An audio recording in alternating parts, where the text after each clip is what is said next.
वित्त मंत्री निर्मला सीतारमण ने आज आम बजट पेश किया। बजट में मिडिल क्लास को राहत दी गई है, इनकम टैक्स में रिलीफ मिला है। इसके अलावा एग्रीकल्चर की भी बात की गई है, केसीसी की बात की है, जो उसकी लिमिट थी 3 से 5 लाख कर दी गई है। इसके अलावा बिहार पर खास फोकस रखा गया है। तो ओवरऑल बजट में क्या कुछ रहा है, किसके लिए, सब पर बात करेंगे। हमारे साथ 4 एडिटर हैं। अनुराग मिश्रा है, एग्जीक्यूटिव एडिटर है दैनिक जागरण के। स्कंद विवेकधर है, सीनियर एडिटर है दैनिक जागरण के। एसके सिंह सर है, वो भी सीनियर एडिटर है दैनिक जागरण के। और विवेक तिवारी है, एसोसिएट एडिटर है। अलग अलग सेक्टर्स पे अभी जो बजट आया उस पर स्टडी किया है सभी ने। तो एक एक करके सबसे बात करेंगे। सबसे पहले अनुराग से हम शुरू करते हैं। ये जानेंगे ये बजट आप किस तरह से देख रहे हैं, कैसा रहा पूरा ओवरऑल? जी, इसकी मैं थोड़ी सी बात पीछे लेके जाऊं। कल इकोनॉमिक सर्वे आया था, तो 2 सरकार ने कथन कोट किए थे। एक मारियो ड्रैगी का कोट लिया था और एक स्पार्टन का कोट लिया था। मारियो ड्रैगी के कोट को उन्होंने जब उद्धृत किया तो सरकार ने ये कहने की कोशिश करी कि उन्होंने कहा कि अब यूरोपीय अर्थव्यवस्था है, उसके दौर में वो जो पहले गर्माहट थी वो नहीं रही अब, और हमें जो बाह्य कारक है एक्सटर्नल फैक्टर पर निर्भर नहीं रहना पड़ेगा, यानी मेक इन इंडिया को स्ट्रांग करना होगा। उसका मजमून ये था। उन्होंने दूसरा जो कोट किया स्पार्टन्स को, उन्होंने कहा स्पार्टन्स जो थे वो युद्ध में, जब युद्ध नहीं हो रहा होता था तो शांति काल के सामने तैयारी करते थे, और उसका मकसद ये होता था कि जब युद्ध आए तो क्षति बिल्कुल कम से कम हो जाए। सरकार का वर्तमान बजट देखें तो इन 2 चीज़ों पर पूरा फोकस दिखाई देता है मुझे। जहाँ पर अगर आप बात करें टैक्स स्लैब, तो बहुत बड़ा सरकार का कदम रहा है, लेकिन आप अगर बाकी देखें सरकार ने पूरा फोकस मेक इन इंडिया पे चीज़ों पर अधिकतर किया है। चाहे वो सरकार ने देखा कि जैसे टॉय की हम बात करते हैं, सरकार ने टॉय पे इंसेंटिव दिया, फूड पर टेक्नोलॉजी पे इंसेंटिव दिया, लेदर एंड फुटवियर पे इंसेंटिव सरकार ने बढ़ाया, और वो रोजगार पैदा करने की जो सबसे बड़ी कवायद थी सरकार ने वो देखा, उनको दिया। अगर आप वहीं देखें एम्प्लॉयमेंट में, तो गिग वर्कर्स को ईस्टर्न पोर्टल से जोड़ने की बात करी गई, सरकार का बड़ा कदम। इसके बाद अगर आप देखें तो सरकार ने जब बजट शुरू किया तो ज्ञान शब्द प्रधानमंत्री ने आज कैबिनेट में बैठक में एक कीवर्ड उछाला, ज्ञान। सरकार ने ज्ञान में एक एम जोड़ दिया, यानी मिडिल क्लास। ज्ञान में था गरीब, युवा, अन्नदाता और महिला, लेकिन सरकार ने ज्ञान में एक एम जो टैक्स में जोड़कर दिखाई दिया, मिडिल क्लास, जो कि बीते 2019 के बाद से कई टैक्स में इग्नोर सा था। तो यहाँ पर ये देखिए कि बात बनती है। दूसरा बात है, सरकार ने जब इलेक्शन ईयर आया, सरकार ने बिहार को दिल खोलकर पैसा दिया है, और वो पैसा फूड टेक्नोलॉजी के फॉर्म में भी बहुत अधिक है। एंटरप्रेन्योरशिप और मैनेजमेंट के संस्थान खोला जाएगा बिहार में। आईआईटी के अंदर कई एक्सीलेंस सेंटर खोलने की सरकार ने बात कर दी है। सरकार ने इसके अलावा एक जो बात करी है बिहार में मखाना बोर्ड की स्थापना, कि मखाना का जो वहाँ की जो एग्री इकोनॉमी है उसको बढ़ावा दिया जाए। सरकार ने कृषि के क्षेत्र में देखें तो मूलतः कृषि धन जो योजना है उसको बढ़ाने की बात करी है। सरकार ने स्वामी जो योजना थी उसको भी सरकार ने एक्सटेंसिव करने की बात करी है। इसके अलावा सरकार ने जो एमएसएमई है उसको भी ग्रोथ देने की बात करी है। तो सरकार ये चाह रही है कि जो हमारी जो लोग इकोनॉमी है भारत की, उसके अंदर बूस्ट है, उसके अंदर लोग अधिक संख्या में निवेश करें, और जैसे जो इनकम टैक्स है तो लोग अधिक संख्या में जब छूट पाएंगे तो लोगों को निवेश अधिक बढ़ेगा। ऐसे में ये जो बजट है वो पिछले कई बजट तुलना में एक बेहतर बजट है, जो इकोनॉमी के सेंटीमेंट्स को बेहतर करने की कोशिश करेगा। मतलब आपके अकॉर्डिंग ओवरऑल ये बजट ठीक ठाक रहा है, बेहतर है।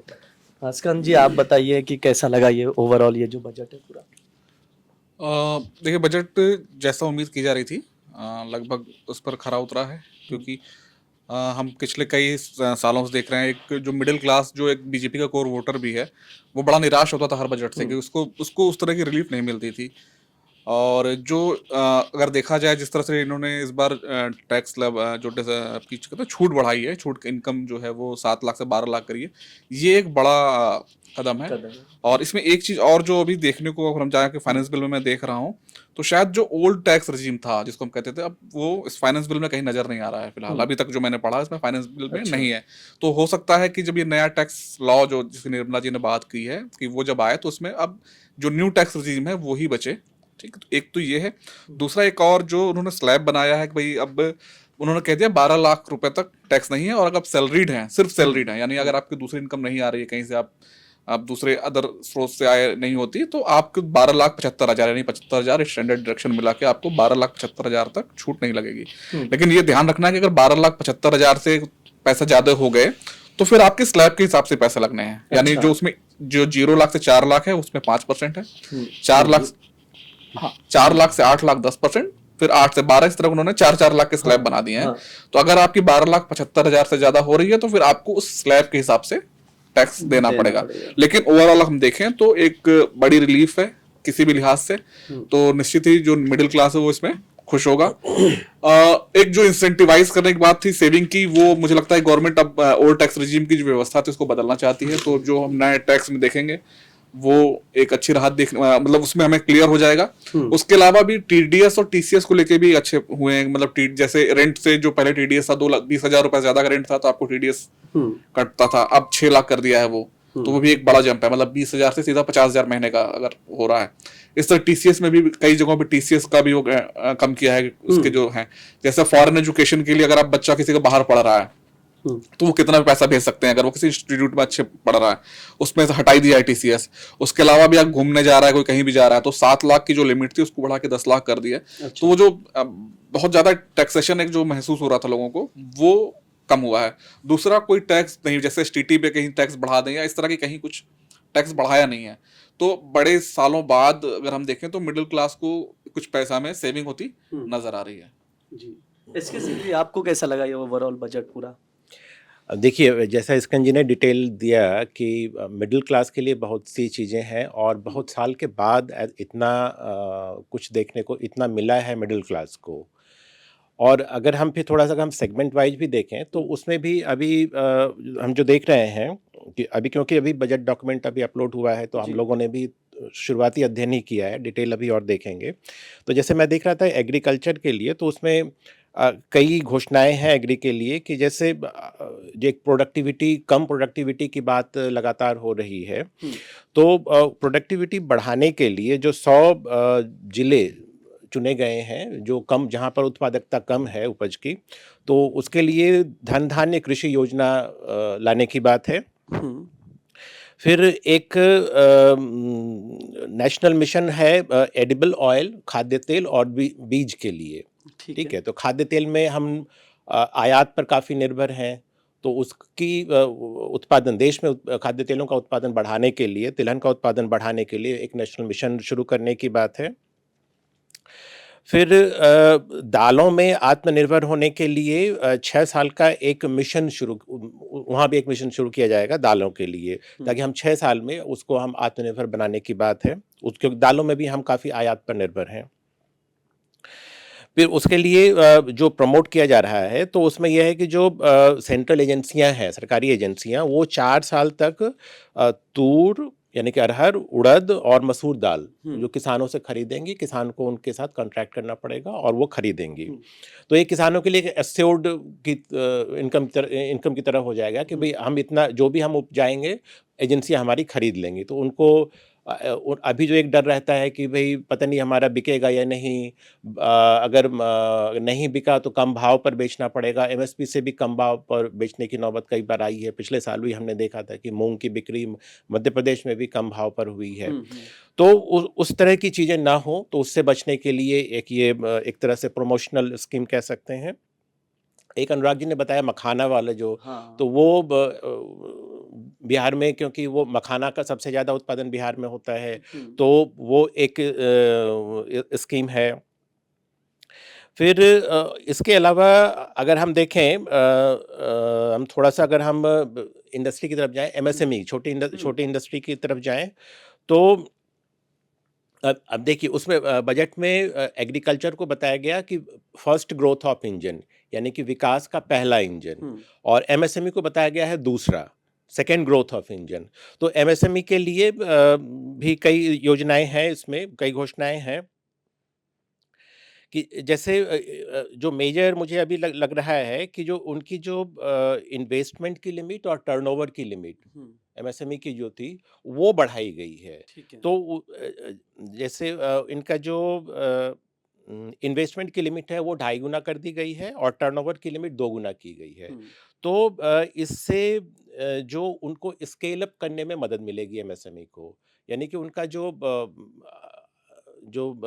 अगर वो ज़्यादा उत्पादन करें, तो स्केल अप का मतलब है कि आप ज़्यादा उत्पादन करते हैं तो उसकी आपकी कॉस्ट कम होती है।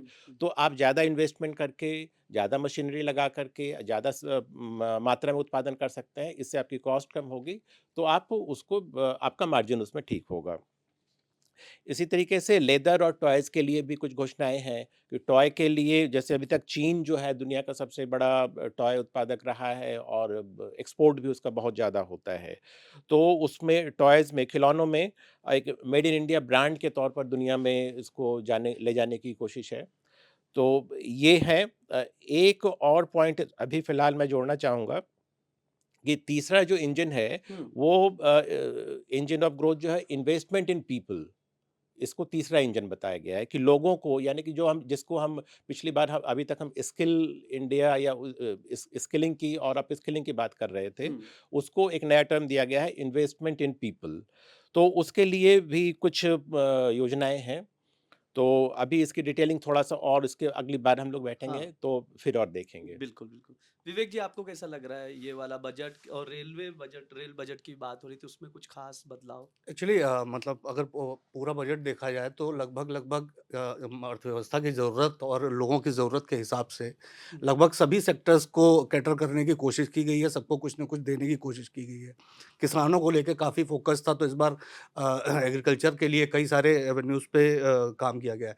जहाँ तक बात है रेल बजट की, तो मैंने पहले भी कहा था कि रेल बजट जब से अलग हुँ, इसमें इनकॉर्पोरेट कर दिया गया, तब से उस पे मतलब होती बहुत सारी चीज़ें हैं, पर वित्त मंत्री के भाषण में कहीं न कहीं उसको जगह कम मिलती गई। और अच्छा। उसी तरह इस बार भी रहा कि उन्होंने इस बारे में अभी बहुत कुछ चर्चा नहीं करी, लेकिन उम्मीद है कि रेल बजट का जो अभी रेल मंत्री उसके बारे में बताएँगे, तो ज़्यादा चीज़ें क्लियर होंगी। बिल्कुल।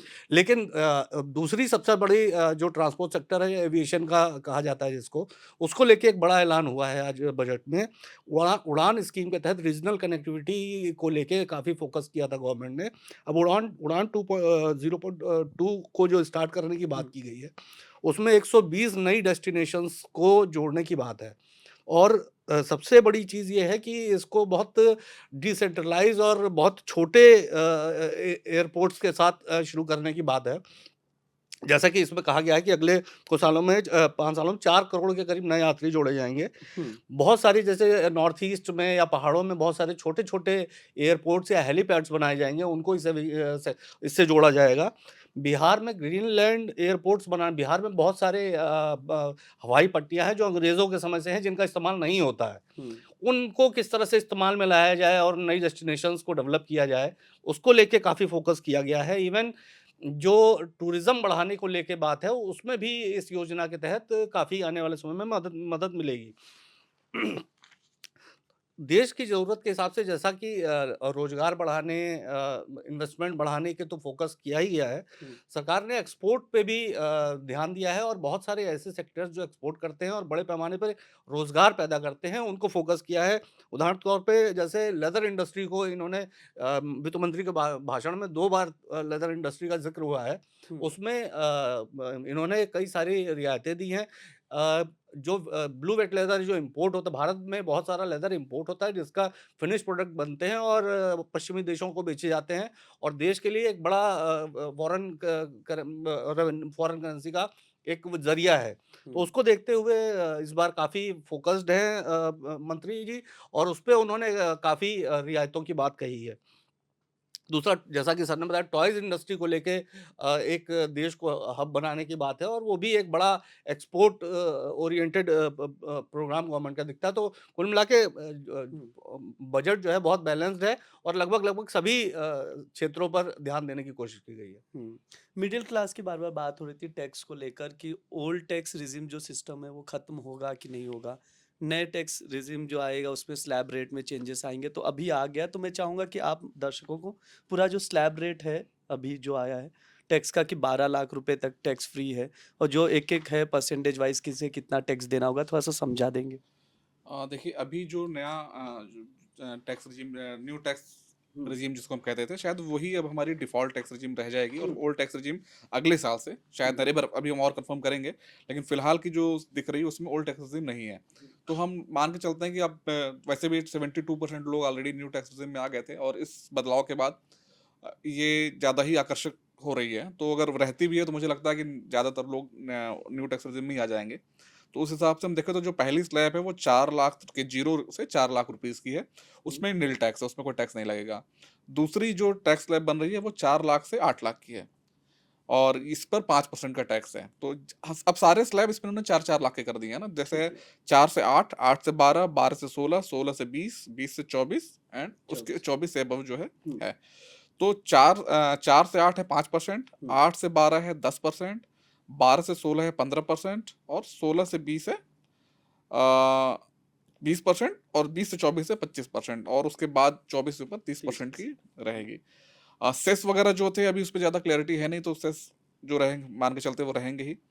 और कैपिटल गेन टैक्स पे इस बार कोई बात नहीं की गई है, जो कि नया जो कानून आएगा उसमें उस पर ज़्यादा क्लियरिटी आएगी कि उसमें कैपिटल गेन टैक्स में क्या कोई इजाफा हो रहा है।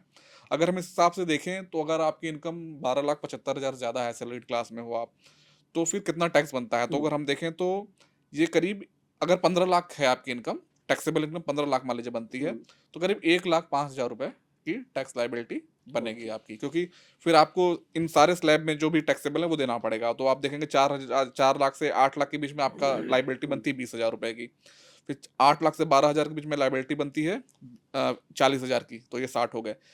फिर 12 से 15 के बीच में जो बनेगी वो 15% में बनेगी लाइबिलिटी, तो वो होगी 45,000 की। तो इस तरह से अगर आप देखें तो 1,05,000 रुपए का एक टैक्स लाइबिलिटी बनेगी। दो बेनिफिट और जो मिले हैं वो टोटल है कि एक तो 2 मकान अगर किसी के हैं तो वो उसको निल वैल्यू ले सकता है, मतलब उसको उस पर कोई असेसमेंट में आपको बताने की जरूरत नहीं है। आप 2 मकान आप सेल्फ ऑक्यूपाइड हैं तो उसके लिए आप निल वैल्यू क्लेम कर सकते हैं। और जो हम रिटर्न फाइल करते थे, अभी तक 2 साल का रिटर्न आप अपडेट करके फाइल कर सकते थे, वो बढ़ा के 4 साल कर दिया है। यानी अगर आपसे कुछ छूट गया है, कुछ रह गया है, तो आप 4 साल तक उसका अपडेट रिटर्न फाइल कर सकते हैं।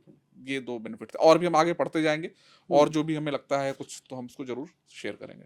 अनुराग जी, बिहार की बार बार बात हो रही थी, राजनीति मखाना बोर्ड की भी काफी मांग पहले से थी, इस बार गठन का ऐलान भी कर दिया गया और बिहार पे खास फोकस रखा गया इस बजट में, क्या वजह लग रही है? देखिए, एक बड़ी साफ सी है वजह की इलेक्शन बिहार में होने हैं, तो इस पर फोकस करना ही था। अगर आप देखें तो जो अपने वित्त मंत्री साड़ी पहनकर भी आई, वो भी मधुबनी साड़ी पहनकर आई, तो वो एक मैसेज देने की बात थी। और चूंकि बिहार में सरकार अपनी एक जमीन जो है उसको स्ट्रॉन्ग करने की कवायद में करने लगी हुई है बीजेपी।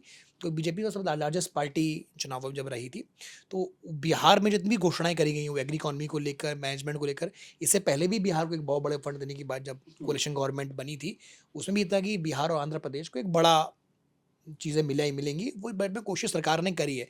जितनी भी स्कीम्स, अगर आप इसके अलावा अगर आप बात कई ऑन सेक्टर की भी करें, जिसमें रह गया कि आप एजुकेशन की बात करें, शिक्षा की बात करें, तो वहाँ पर भी बिहार को एक तरह से पैकेज मिलता दिखाई दे रहा है। क्योंकि जो दोनों संस्थान खोले गए हैं, चाहे आईआईटी पटना की बात करें तो आईआईटी पटना को ही शिक्षा के क्षेत्र में जो मैक्सिमम पैसा दिया गया, और 3 एक्सलेंस सेंटर खोलने की बात करी वो आईआईटी पटना के अंदर ही करे गए हैं। इसके अलावा फूड टेक्नोलॉजी एंटरप्रेन्योरशिप और मैनेजमेंट का जो पहला संस्थान भारत में खोला जाएगा, वो भी बिहार में ही खोलने जाने की बात करी गई है। मखाना बोर्ड की स्थापना करी जाएगी। सरकार ने पिछले हफ्ते इस बारे में जब बात हुई थी, सरकार ने कहा था कि वो एग्री इकॉनमी को बढ़ाने के लिए कई नए बोर्ड की स्थापना करेगी। उनमें मखाना बोर्ड इसकी पहली प्राथमिकता के तौर पे सरकार की आया है।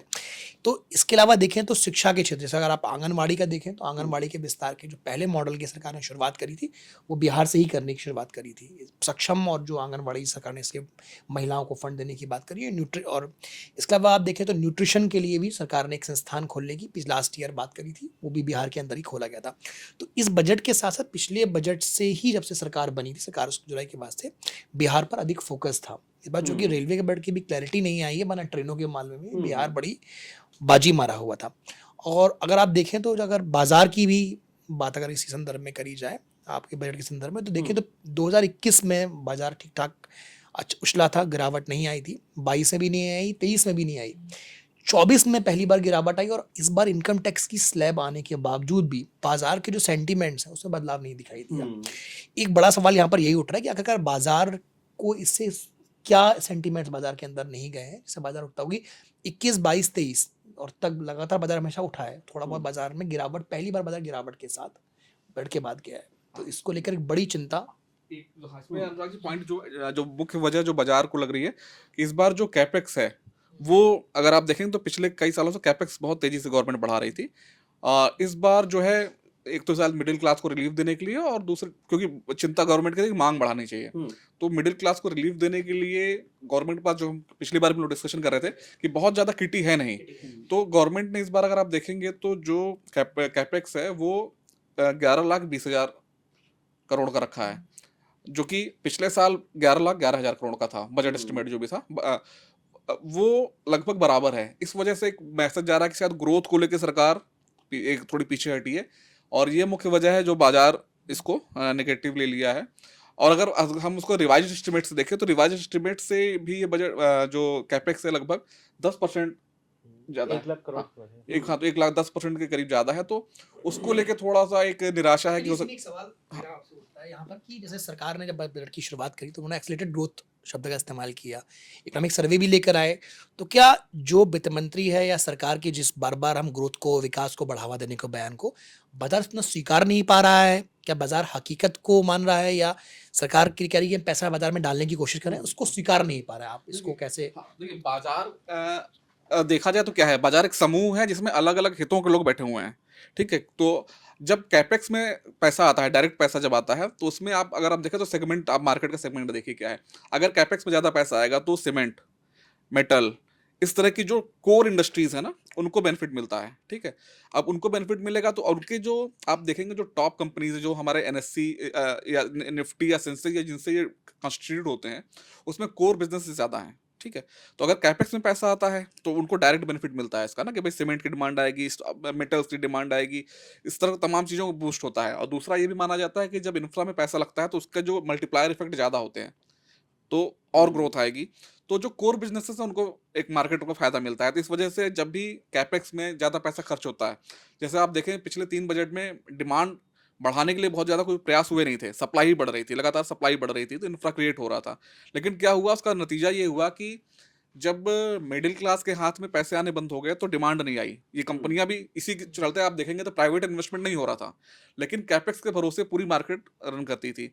इस बार गवर्नमेंट ने उसको थोड़ा सा पीछे किया है। कैपेक्स अगर देखा जाए तो भारत जैसे देश के लिहाज से 11 लाख करोड़ बहुत बड़ा कैपेक्स है। अगर आप 3 साल 4 साल पहले देखेंगे तो ये बड़ी छोटी 5 लाख करोड़ से कम होते थे। तो 11 लाख करोड़ बहुत छोटी रकम नहीं है। इवन जब गवर्नमेंट ने पिछले साल 11 लाख 18 हजार करोड़ रखा था तो खर्च नहीं किया था, 10 लाख करोड़ समथिंग ही, 10,18,000 करोड़ ही खर्च कर पाए थे। तो ऐसा नहीं कि रकम बहुत कम है, लेकिन हाँ ये होता है एक सेंटिमेंट होता है, तो उनको लग रहा है उस सेंटिमेंट की वजह से ये मार्केट गिरा है। और मुझे लगता है कि जब मार्केट में डिमांड वापस से आएगी तो ये मार्केट रिकवर भी करेगा।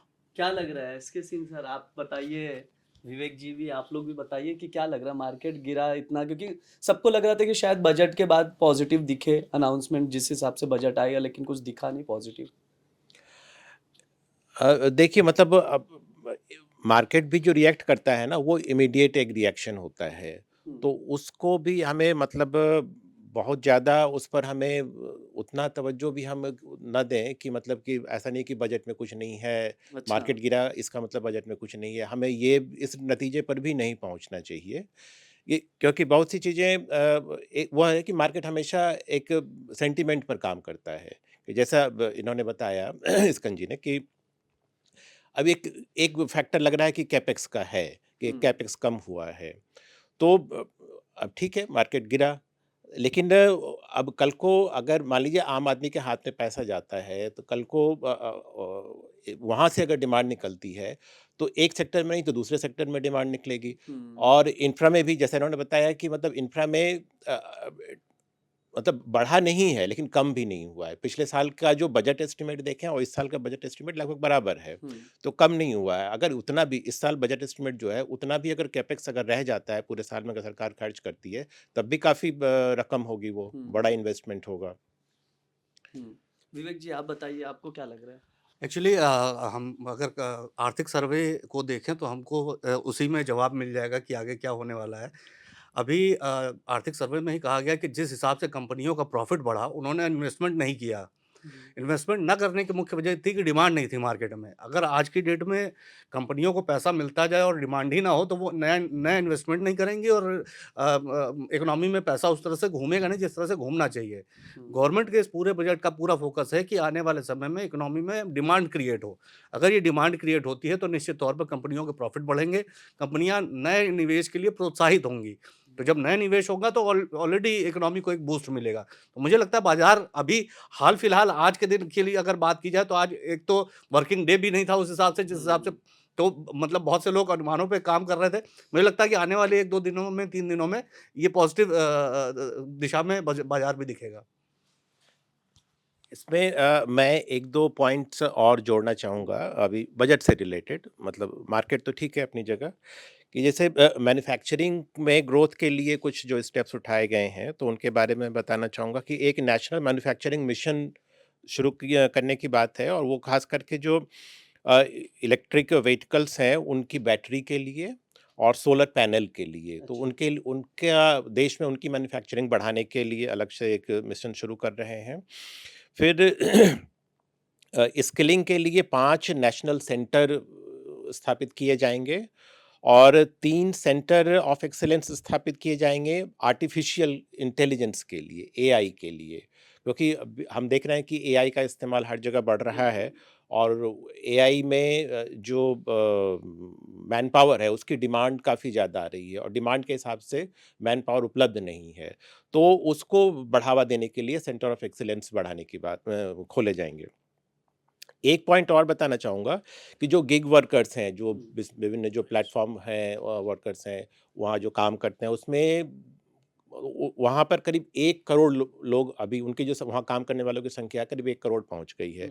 उनके लिए अभी तक कोई हेल्थ केयर का लगातार डिमांड आ रही थी कि भई उनके हेल्थ केयर के लिए कोई स्कीम नहीं है।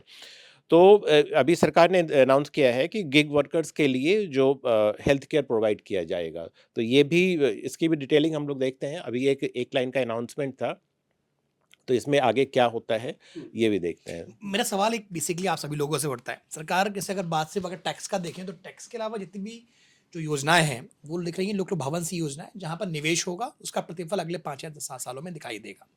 अगर बात शिक्षा की करते हैं और सेहत की करते हैं तो सरकार ने इस बार पूरे बजट में एक बार हेल्थ केयर शब्द का इस्तेमाल किया।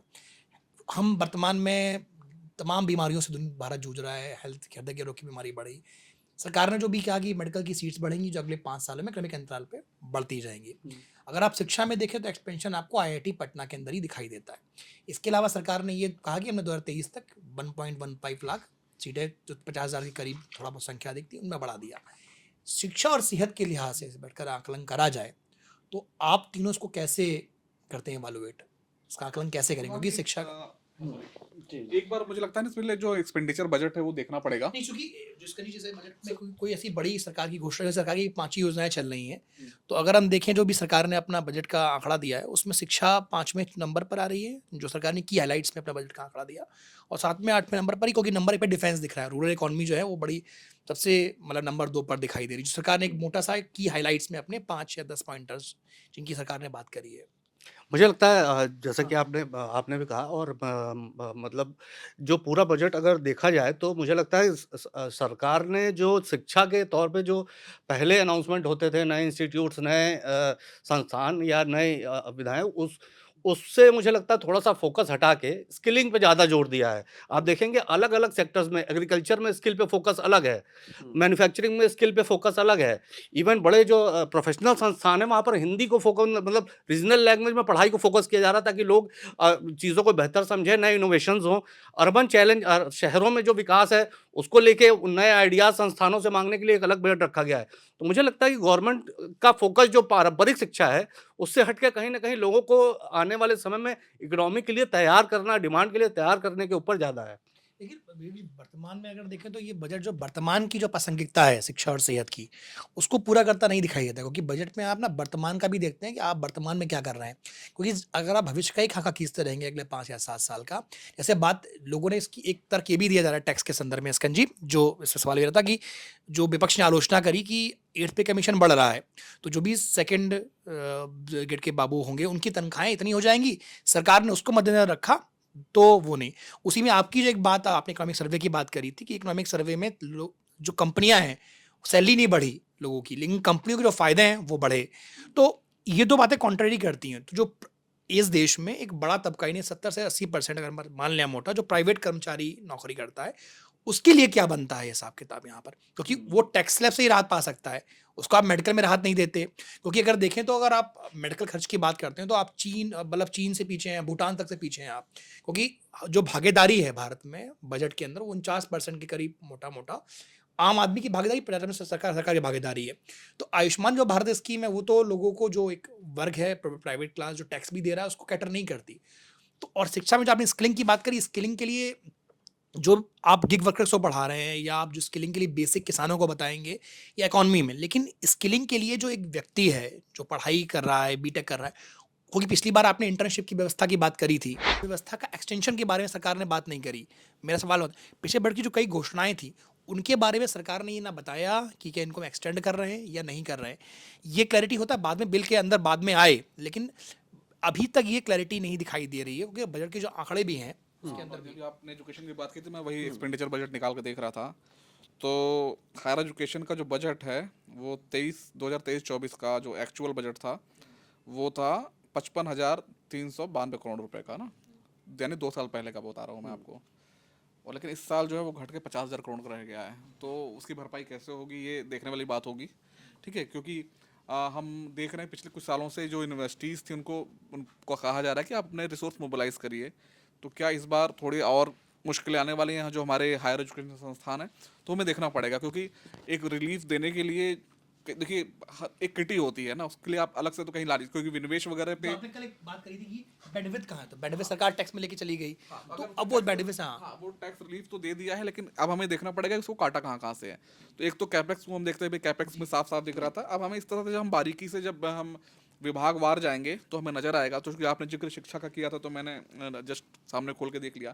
तो एक अगर देखा जाए 2 साल में 5,000 करोड़ कम होना एक बड़ा इसी संदर्भ में बात राशि कम है। इसी मुट्ठी की शोध की आप बात करें, आप रिसर्च के लिए सरकार बात करी, जैसे रिसर्च के लिए पैसा कहाँ से आएगा, क्योंकि अगर हमको एक क्वालिटी काम करना है, जो स्किलिंग के लिए भी करना है, तो वो शोध का पैसा कहाँ से आएगा।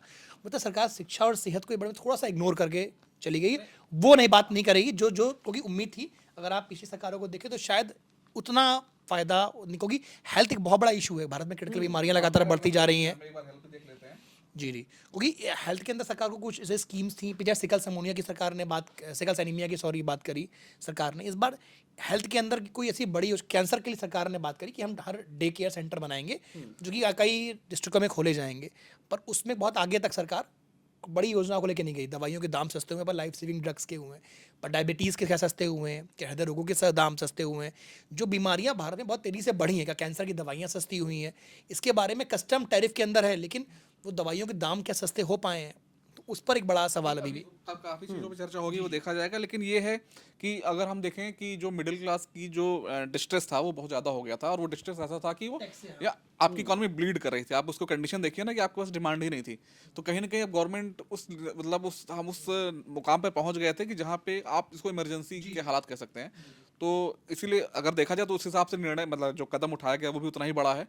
तो अब हम मान के चलते हैं कि इस बार जो रिलीफ मिली है, मुझे लगता है कि अगले 4-5 सालों में दोबारा हमें ऐसी अब नजर आएगी। तो हमें एग्जैक्टली तो हमें आदत डाल के रखनी पड़ेगी कि हमको इसी स्लैब के आसपास इर्द गिर्द ही रहना है। उन्होंने कहा भी 2019 में दिया है, तो 24 में, मतलब 25 में दे रहे हैं, 6 साल बाद, तो अगला 5-6 साल ये इलेक्शन ईयर्स में ही मांग के चलिए आप। अभी तैयार रहिए कि यही टैक्स स्लैब अभी कुछ दिनों तक आपको रखना है। लेकिन हाँ, एक बड़ी राहत है, और 10 सालों से लगभग हमें देखें तो मिडिल क्लास को इस तरह की राहत की उम्मीद थी, क्योंकि बहुत ज़्यादा डिस्ट्रेस था।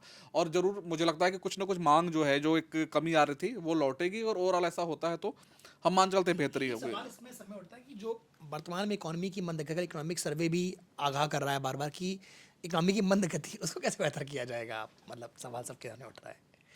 इकोनॉमी की देखिए, अगर हम बात करें कि मंद गति क्या थी, गवर्नमेंट लगातार पैसे इन्वेस्ट कर रही थी ना, 10 लाख करोड़ अगर हर साल खर्च करना बहुत बड़ी रकम है। क्योंकि हम सुनते हैं तो कम लगती है, लेकिन हम अगर हम कुछ सालों की तुलना करेंगे तो कैपेक्स में बहुत ज़्यादा इजाफा हुआ था। तो गवर्नमेंट का सारा पैसा जो है, या तो कोविड के बाद जो है सब्सिडीज़ में कुछ जा रहा था, और बाकी कैपेक्स में जा रहा था। तो कहीं ना कहीं उसको थोड़ा चैनलाइज किया है। कैपेक्स में उनका भी 10 लाख पे हम स्थिर रखते हैं, जो हम ग्रोथ कर रहे हैं उतना इस ग्रोथ पे करेंगे। अभी तो डिमांड बढ़ाने की कोशिश की है उन्होंने कि वापस से डिमांड आए। मैंने लास्ट टाइम भी बहस में यही कहा था कि डिमांड अर्थव्यवस्था में मिडिल क्लास लेके आता है, क्योंकि जो अमीर है उसके पास पैसा तो बहुत है, लेकिन एक आदमी किसकी खर्च करने की एक सीमा होती है ना।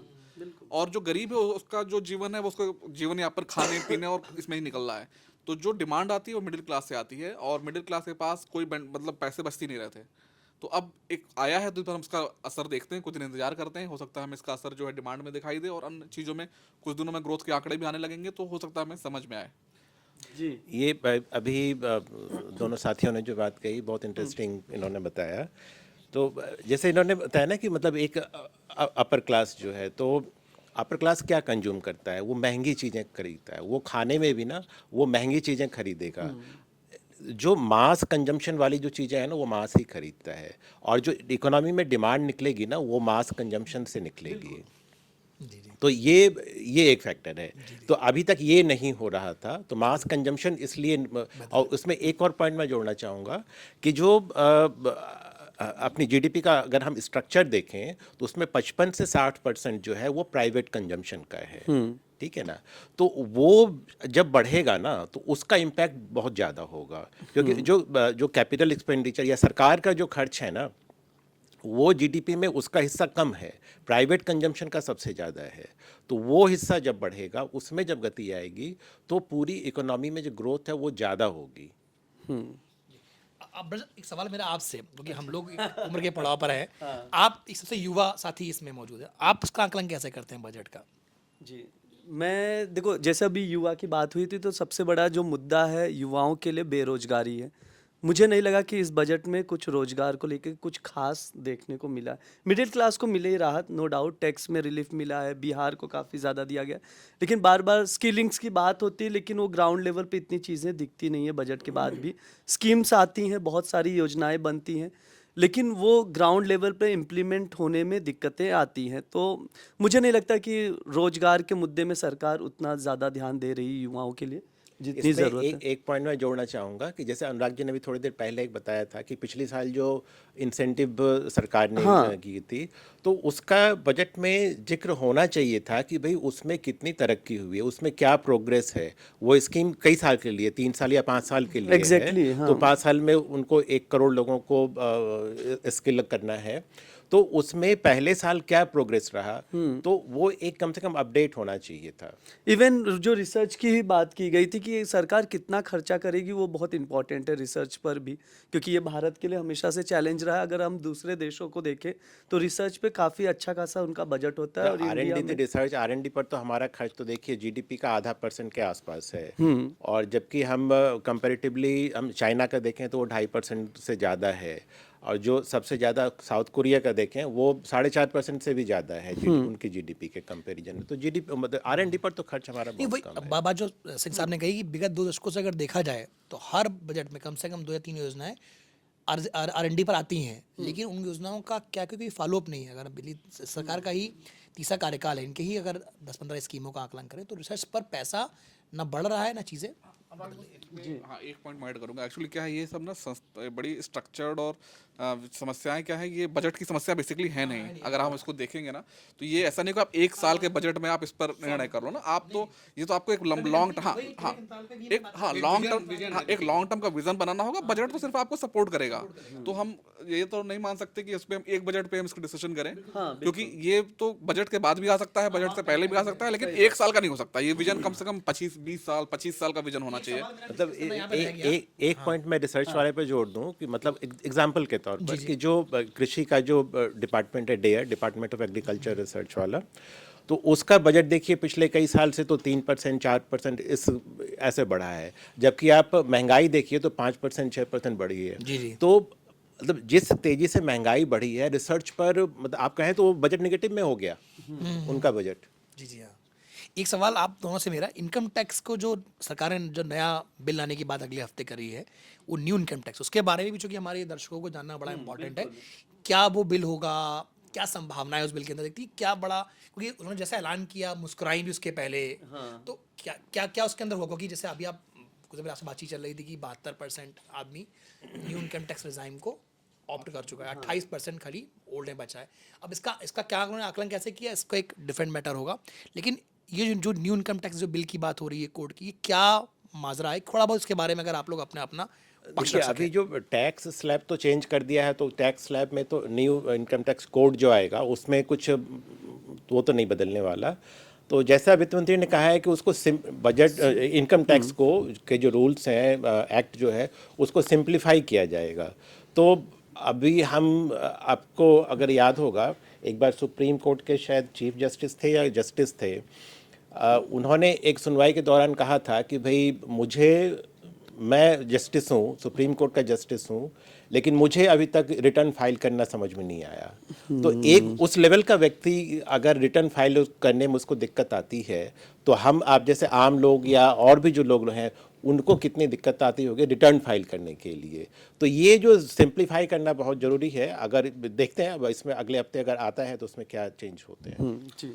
अनुराग जी, इसमें एक तो जो चीज़ें होंगी अभी इसमें बात नहीं हुई है, जो इस टैक्स में आज के बजट में कैपिटल गेन टैक्स को लेके बात नहीं हुई है। अगर हम देखें तो इनकम टैक्स में ओवरऑल बहुत से अलग अलग प्रकार के टैक्स आ गए हैं। देखिए एसटीटी जो है वो भी पार्ट ना इनकम टैक्स के पार्ट में आता है, क्योंकि डायरेक्ट टैक्स में ही है। क्योंकि ये जो आने वाला वो डायरेक्ट टैक्स कोड होगा एक्चुअली इनकम, क्योंकि उसकी बहुत लंबे समय से बात चल रही थी। ये डायरेक्ट टैक्स कोड है, तो एक तरह से सारे जो भी डायरेक्ट टैक्सेस हैं उसके हिस्से होंगे। तो एक तो एसटीटी को आप देखेंगे तो लंबे समय से अलग अलग प्रावधान है, एसटीटी पे है इश्यूज हैं आपके, फिर टीडीएस है, टीडीएस कटना शुरू हुआ, फिर टीसीएस कटना शुरू हुआ।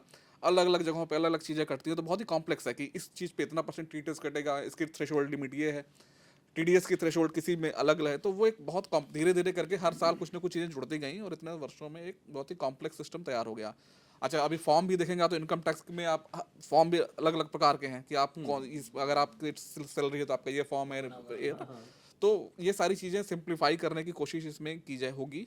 और देखिए जब सरकार कोई भी रिफॉर्म करती है तो उसका उद्देश्य सुविधा प्रदान करना जो होता है हो, लेकिन उसका मुख्य उद्देश्य होता है कि उसकी जो व्यवस्था है, उसकी जो टैक्स कलेक्शन की व्यवस्था है वो बेहतर हो जाए। फॉर एग्जांपल जब जीएसटी में था, जीएसटी में हो सकता है वो चाहते हो कि थोड़ा आपको बेनिफिट मिल जाए, लेकिन मुख्य उनका जो पर्पस ये था गवर्नमेंट का कि जो टैक्स की जो सिस्टम है वो एक पूरी ऑनलाइन हो जाए, जिससे कि कोई टैक्स चोरी होती है तो आसानी से पकड़ में आ जाए, व्यवस्था सुचारू हो जाए, अच्छी हो जाए, इतनी सख्त हो जाए कि कोई चोरी ना कर पाए।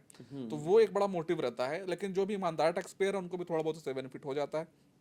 तो कहीं ना कहीं जो कॉम्प्लेक्स सिस्टम है इनकम टैक्स का, अब इसमें इस बार के बजट में वो दिख भी रहा है। जैसे उन्होंने जो टीसीएस है उसमें कुछ छूट रियायत दी है, और जो टीडीएस है उसमें भी कुछ सरल किया है। तो जो सरलता की ओर बढ़ रहे हैं, तो वो बता रहा है कि हाँ जो सिस्टम होगा उसमें इतने प्रावधान नहीं होंगे, थोड़े प्रावधान कम होंगे, फॉर्म्स भी हो सकता है थोड़े कम हो जाए। ठीक है, तो ये होगा। टैक्स लाइबिलिटी बढ़ भी सकती है।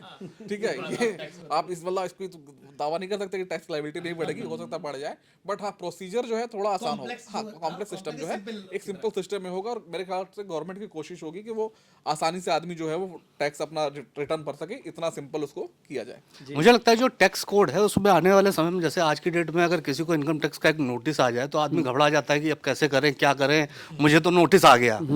तो मुझे लगता है जो नया टैक्स कोड है इसमें वो डर खत्म करने के लिए कुछ प्रयास होंगे। जैसा कि वित्त मंत्री ने कहा भी कि जनविश्वास एक्ट में उन्होंने 100 से ज़्यादा प्रोविजन खत्म कर दी है, और जैसा कि अभी उन्होंने कहा कि 2 साल की जो रिटर्न भरना अब वो 4 साल होगा। तो मुझे लगता है जो लोगों को अपनी गलतियां समझने और सुधारने के भी मौके मिलेंगे, सिर्फ ये नहीं होगा कि आप पेनलाइज हो जाएंगे और आप पे केसेस हो जाएंगे। तो मुझे लगता है एक भरोसा बढ़ाने की, और इवन उन्होंने ये भी कहा कि लोगों को ज़्यादा जिम्मेदार बनने की ज़रूरत है। हम लोगों पर कार्रवाई नहीं करना चाहते, पर लोग भी समझें इस बात को और आगे बढ़ के हिस्सेदारी। तो मुझे लगता है आने वाले समय में विश्वास बढ़ाने की बात ज़्यादा होगी। बहुत लंबी चर्चा हो गई काफ़ी, लेकिन ओवरऑल हमने बजट को देख लिया, क्या क्या क्या था इसमें।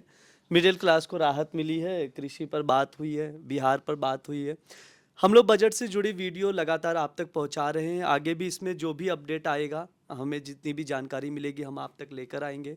आप लोगों का भी बहुत बहुत धन्यवाद दर्शकों को समझाने के लिए बजट में जो भी कुछ था। आप लोग जुड़े रहिए दैनिक जागरण के साथ। शुक्रिया।